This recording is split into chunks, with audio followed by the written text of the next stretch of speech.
নারিকল আর গুড় দিয়া সুন্দর মেরা পিঠা বানাই লইছি। কীভাবে বানাইছি ভিডিওটা দেখো বলে আশা করছি। আসসালামু আলাইকুম, কেমন আছো সবাই? আশা করছি ভালো আছো, আল্লাহর রহমতে আমিও ভালো আছি। আজকে বানাবো মেরা পিঠা। তার জন্য আমি চাউলের গুঁড়াগুলিরে অল্প ড্রাই করে লইতেছি, মানে বাজ্যা লইতেছি। এখানেও আছে, এখানে বাজাগুলি, এখানেও আছে বাজ্যা লইতেছি।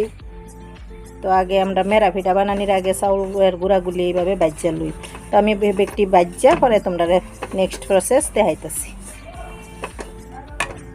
এই দেখো কিরম ড্রাই হয়ে পড়ছে, শুকনা শুকনো হয়ে পড়ছে, বহুত গরম। তো আমি এইভাবে ব্যক্তি বাজ্যা লই। আমি এখানে অল্প চাউলের গুঁড়া লই লইছি, স্বাদ মতো নিমখ দিয়ে দিলাম। এই দেখো ঠান্ডা হয়ে পড়ছে না। এক বাটি গুড় লইছি, তখন চুলাত যাই। চুলাত করাই রেখে দিছি, 1.5 গ্লাস পানি দিয়ে দিলাম। আর এর মধ্যে আমি এই গুড়গুলি ডাইলা দিলাম। পানি যদি পরে আমার লাগে তে গরম করে আমি দেওয়া দিব। তখন এটির একটু গলায় লই।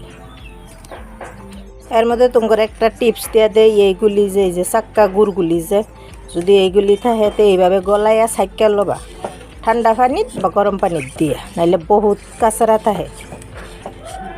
এই দেখো আমার গুড়গুলি সুন্দর মতো গলে গেছে, আমি সাইকেল লইতেছি। এই দেখো কত কিছু বাইরিছে না। আবারই চুলাত যাই, গ্যাস জ্বালাই দিছি, কড়াই রেখে দিছি। এই গুড়টা দিয়া জাল করে লই একটা চাশনির মতন, মানে চাশনি হইতো না, মানে একটু লাসা লাসা হয়ে লোক সুন্দর মতো। আমার গুড়টা একদম পাগায় পড়ছে। এটা 4-5 মিনিট আমি একটু এবার জাল করে লই।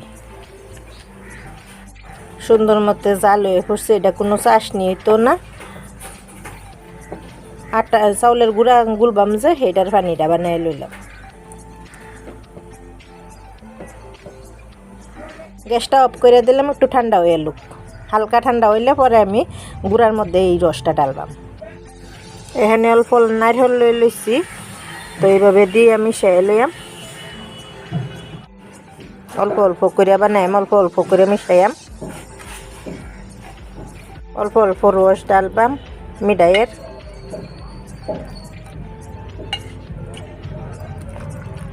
গরম আছে, একটু এইভাবে দিয়ে দেই।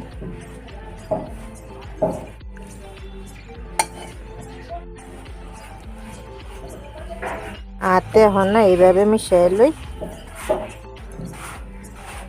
সুন্দর মতো গুল্লা লই। হন এইভাবে সুন্দর করে চাউলের রুটি কিভাবে গুলে এইভাবে গুল্লা লইতেছি। এর মধ্যে যদি দেখো যে গরম পানি একটু টাইট হয়ে পড়ছে, তো একটু গরম পানি দিতে পারে।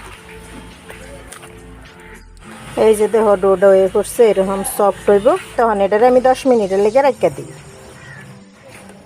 ডো আমার রেডি। তো এইভাবে অল্প অল্প লইয়া